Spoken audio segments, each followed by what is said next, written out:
Vihusishi. Vihusishi. Hello, in this video, I'll talk about two prepositions of places in Swahili. These are ndani ya and nje ya. You will also learn some new vocabulary in Swahili. Msamiati. Msamiati. The first preposition is ndani ya, which means in. Mifano. Examples.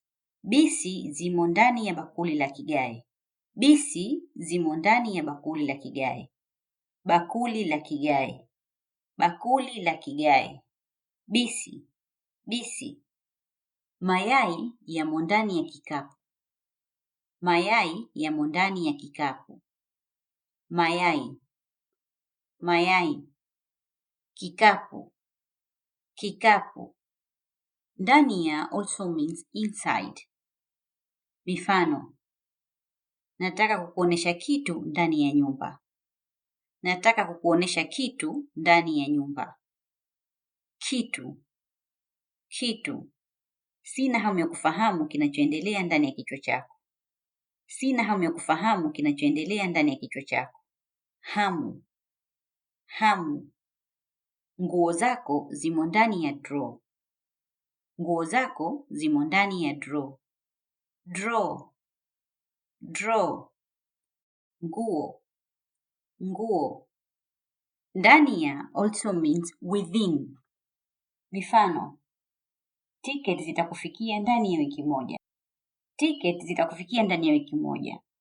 Kila mtu ndani ya maili 100 alihisi mshtuko wakati jengo lilipoporomoka.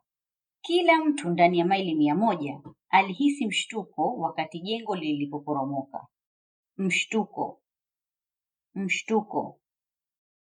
Jengo. Jengo. Yeye ni mzuri sana katika kudumisha amani ndani ya familia. Yeye ni mzuri sana katika kudumisha amani ndani ya familia. Amani. Amani. The second preposition I'll talk about today is nje ya. Nje ya, which means outside. Mifano. Mhandisi wetu alikuwa kasimama nje ya nyumba. Mhandisi wetu alikuwa kasimama nje ya nyumba. Mhandisi. Mhandisi. Kuna bakery nje ya hospitali. Kuna bakery nje ya hospitali. Bakery. Bakery. Nitakusubiri nje ya geti. Nitakusubiri nje ya geti. Geti. Geti.